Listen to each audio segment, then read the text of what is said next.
자, 그래서 이 전성기 오기 전에 체제 정비라는 걸 하는데, 자, 그때 했었던 것 중에 하나가 불교인데요. 어떻게 했나 보도록 하겠습니다. 첫 번째 불교를 받아들인 사람은 누구였었다고요? 우리 흔히 국가를 이렇게 표현하죠. 맨 위에 누구 있죠? 국가. 여기 누구 있죠? 관료. 여기 누구 있죠? 국민이 있죠. 처음에 들여온 건 누구다? 국가였었습니다. 국가. 왕이 곧 국가죠. 자, 국가가 들어와서 어디에?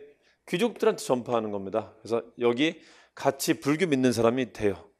자, 요 단계에서 어디까지 가면 이제 불교가 많이 확산되는 것이다.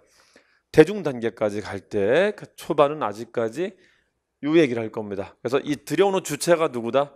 왕이었었다는 겁니다. 왕. 그 왕들 한번 찍어 봅시다. 누구였었죠? 소수림왕이 들여왔었다. 자, 백제는 침략왕이 들여왔다. 자, 신라만 특이하게 어떻다고요? 100년 걸린다. 눌지 마리간 때 들어와서 법흥 때 완성이 된다. 법흥 자체가 법을 일으키는 거죠. 법을 공인한다는 거죠. 신라만 전례하고 공인이라는 말을 따로 쓰고요. 나머지는 같이 씁니다. 자, 이렇게 들어오고 난 뒤에 무슨 변화가 발생을 하죠?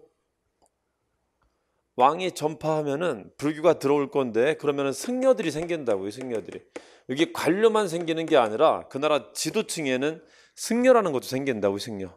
그래서 그 승려들의 활동이 나타나는데, 승려들의 활동 중에 이제 중요한 사람들이 나타날 것입니다. 그렇죠? 자, 언제 나타나게 해요? 이제 왕들이 승려한테 부탁해서 체제 정비를 다시 하자고 합니다. 누구 때? 다시 한번 체제 정비할 때예요. 다시 체제 정비한 사람이 누가 있었죠? 백제는 성왕. 자, 여기 차남이 왕이 됐다가 폐위되고요.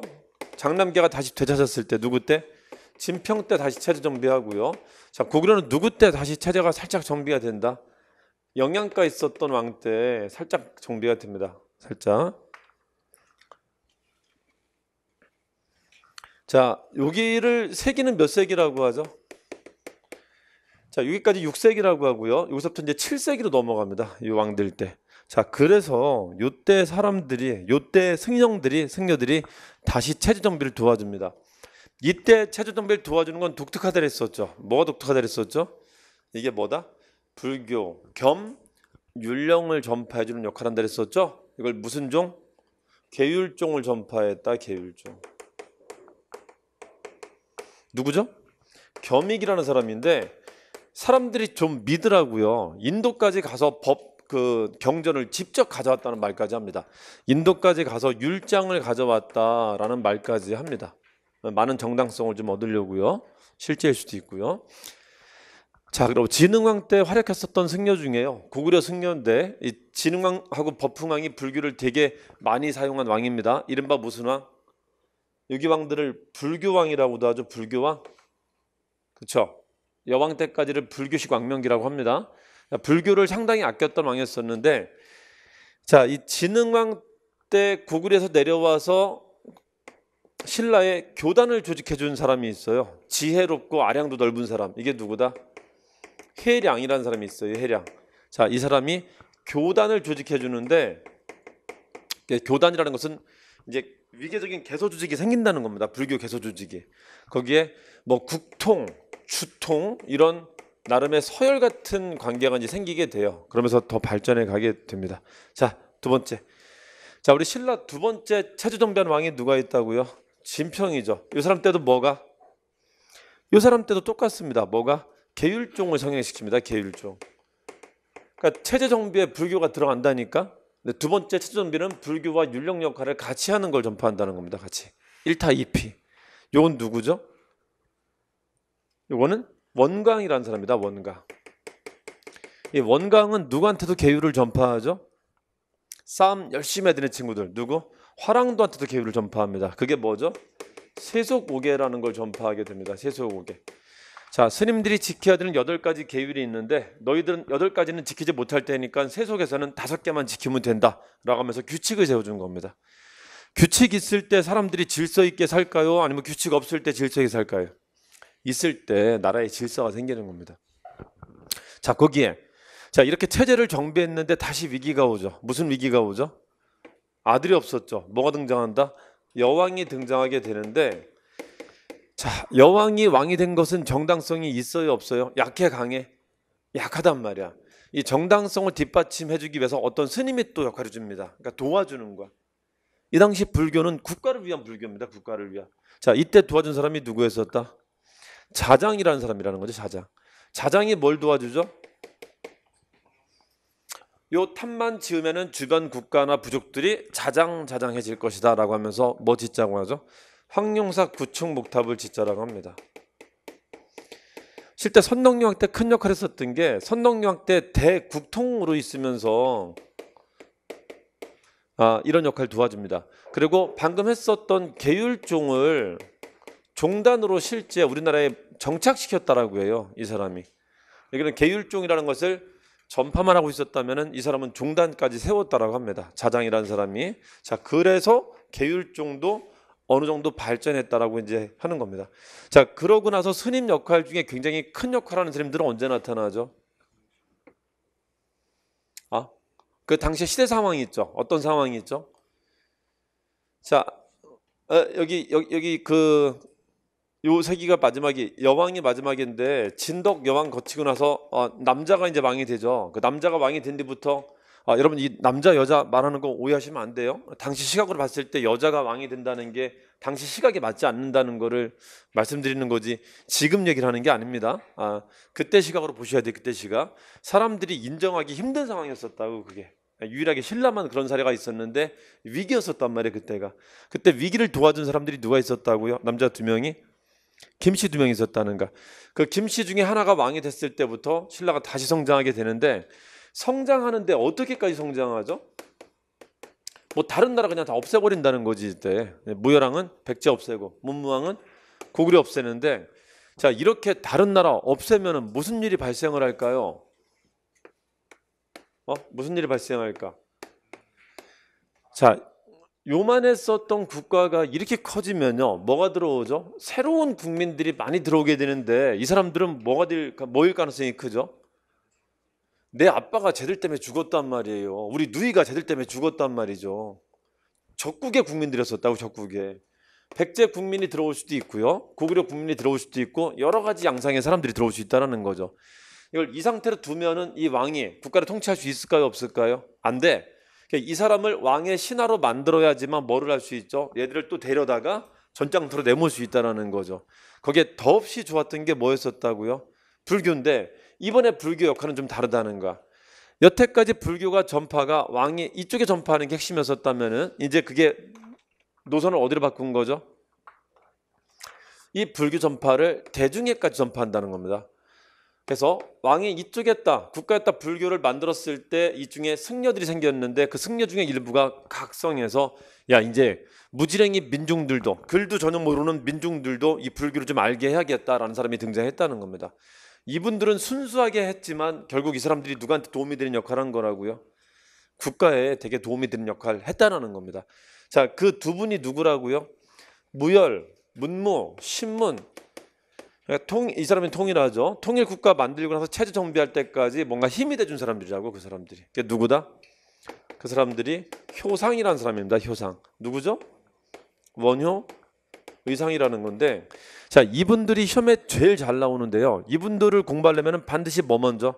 공통점 먼저 찾아야 돼. 뭐 한 거죠? 불교가 어디까지? 완전 문맹이었었던, 하루 벌어 하루 먹고 살기 힘들었었던 백성들한테까지 불교가 전파가 된다는 겁니다. 딱 이 시기에 맞는 상황이고, 전쟁 때문에 힘들었었던 백성들한테 한편으로는 뭐 해주는 거죠? 살 수 있는, 마음이 좀 살 수 있는 길을 열어주는 겁니다. 그게 국가 입장에서 보면 어떤 거고? 빅픽처가 되는 거고, 너무 좋은 일 하는 거고요. 그쵸? 자, 하나 더. 대중화 활동으로 끝나는 게 아니죠. 불교만 전파한다고 끝나는 게 아니죠. 뭐를 얘들을?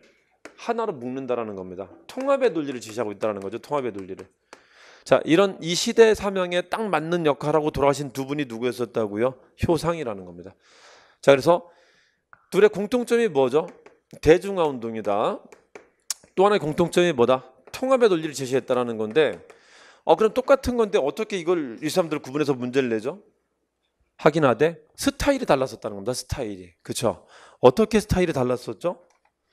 자, 이 사람들의 스타일을 다르게 만든 가장 중요한 요인이 뭐였었다고요? 출신 성분이 달랐다는 거죠. 이 사람 뭐였었다? 육두품. 아무리 노력해도 성장하는데 한계가 있는 신분입니다.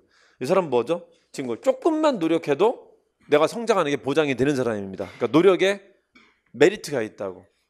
자, 이 노력했는지 안 했는지를 보여주는 게 뭐가 있죠? 이 사람은 유학을 포기했다. 이 사람은 유학 기어이 간다. 자, 유학을 포기하고 택한 게 뭐였었죠? 파괴했다는 겁니다. 파괴하고 어디로 간다? 민중 속으로 들어가게 돼요. 자신이 민중이 됩니다. 자신이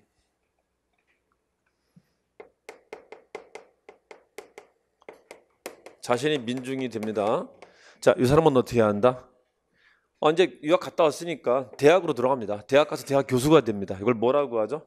교단을 조직하고 뭐를? 많은 사찰을 건립했다라고 하는 겁니다. 근데 이걸 어디 가서 했다고요? 이걸 지방에 가서 했다는 거지. 지방에 가서. 어디 가서? 영주 가서 했다는 겁니다. 영주 가서. 그래서 확산시켰다는 거고. 자, 이것만으로 확산시켰다는 말을 다 쓰진 않죠. 뭐가 있어 그렇죠? 되게 쉬운 불교를 전파하죠. 이 두 분이. 옆에다 조금만 옮겨 씁시다.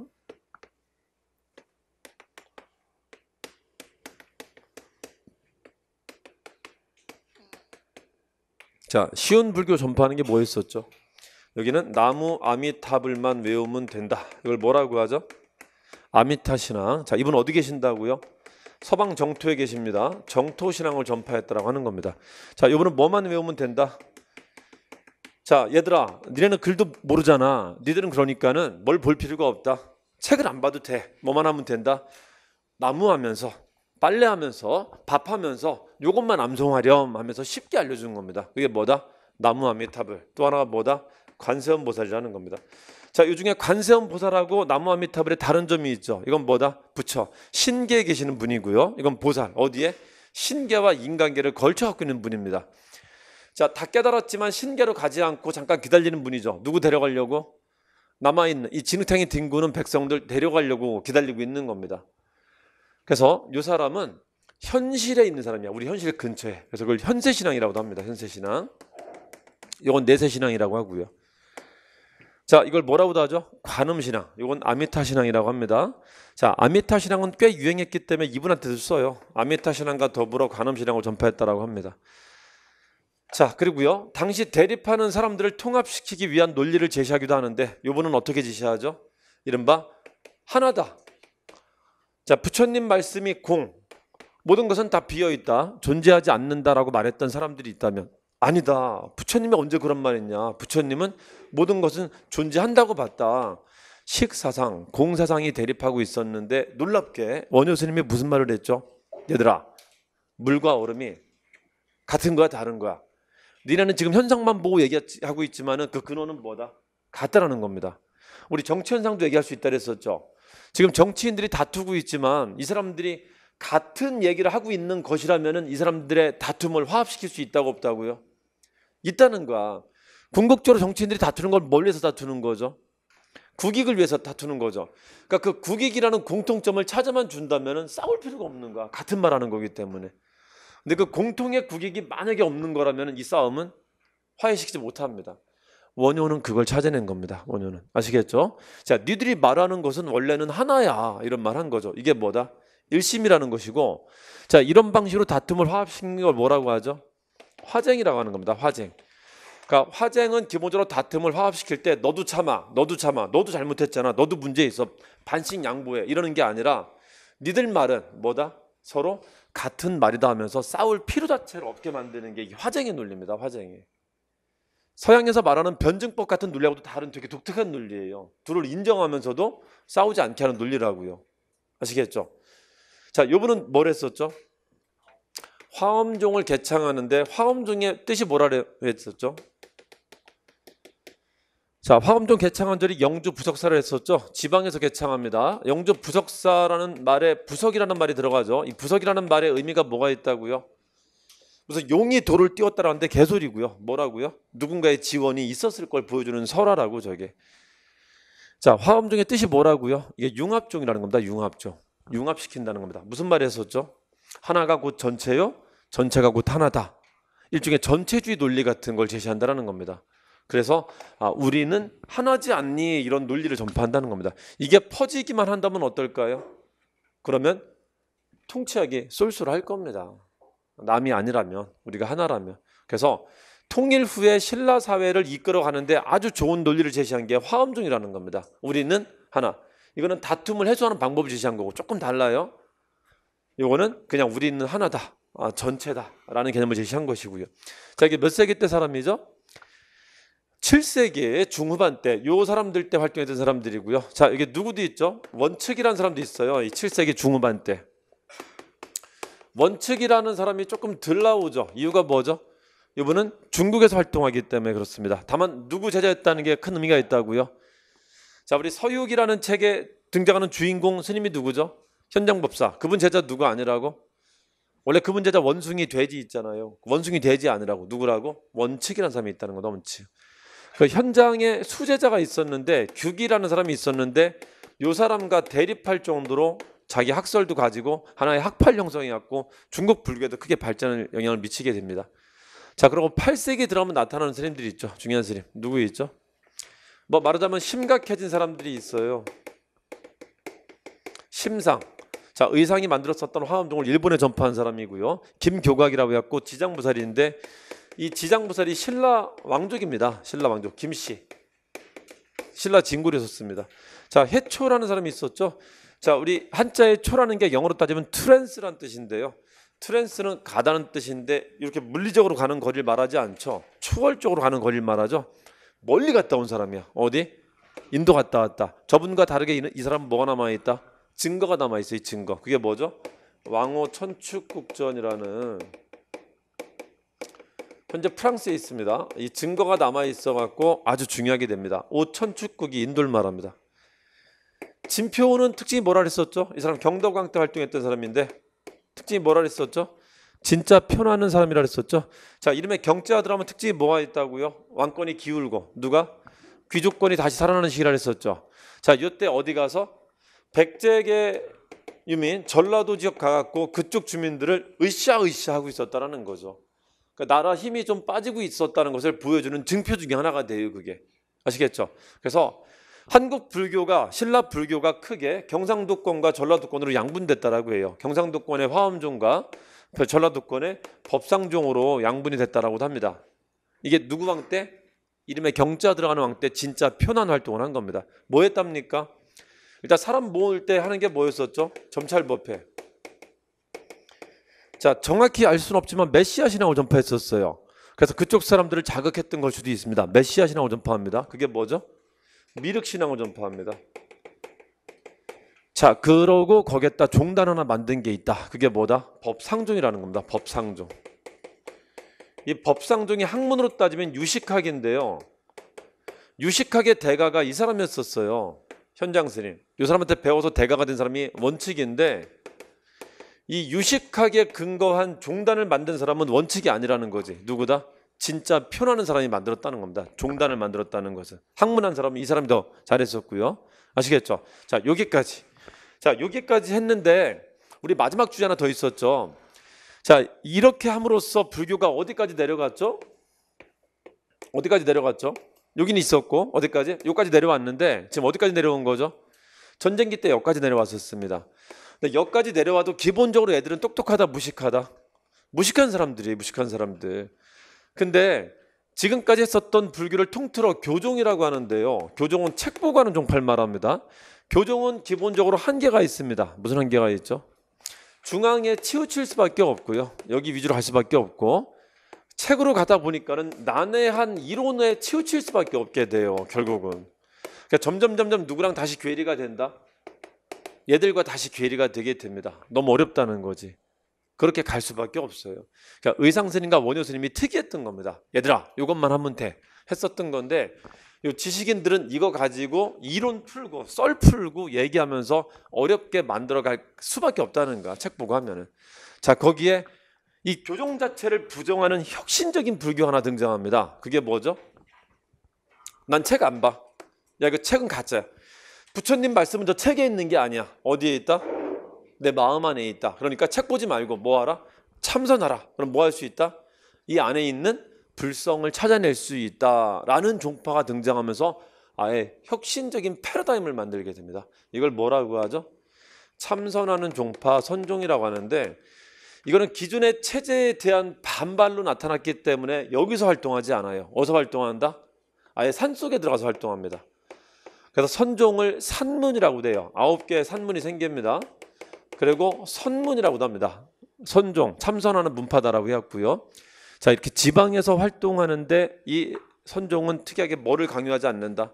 책 볼 필요 없다라고 합니다. 뭐 알아? 그냥 네가 생각하면 돼. 네 마음속에 무슨 생각이 떠오르는지 그거 생각하면 돼. 그래서 이 선종이 들어오고 난 뒤에는 이게 불교가 어떻게 된다고요? 확산될 가능성이 더 커진다, 작아진다? 더 많이 확산됐을 겁니다. 어디에까지? 지방사회에 불교가 크게 확산되는 데 기여하면서 한국 불교가 이렇게 확대가 되게 돼요. 아시겠죠? 자, 근데 문제가 하나가 있습니다. 자, 이렇게 지방사회에 불교가 전파되는 동안에 지방에 누가 등장하고 있었었죠? 호족이. 자, 이 호족들은 사람들을 모으는 게 지금 관건인데 지금 누구를 잡으면 사람을 많이 모을 수 있을까요? 목사님 한 분 잡으면 그 신도는 다 될 거란 말이죠. 그래서 호족들이 어떻게 했다고요? 선종을 지원했다. 이게 누구랑 결탁하게 된다? 호족과 결탁하면서 결국 이게 뭐 하게 되죠? 신라를 무너뜨리고 뭐를? 새로운 사회를 만드는 원동력이 되게 됐었다는 겁니다. 순수하게 불교가 더 퍼졌다는 걸 넘어서서 정치적으로 해석할 때 뭐가 되게 됐었다고요? 이게 반신라 세력에 도움이 되는 사상이 됐었다라는 게 하나의 또 관전 포인트가 된다라는 거죠. 그렇죠?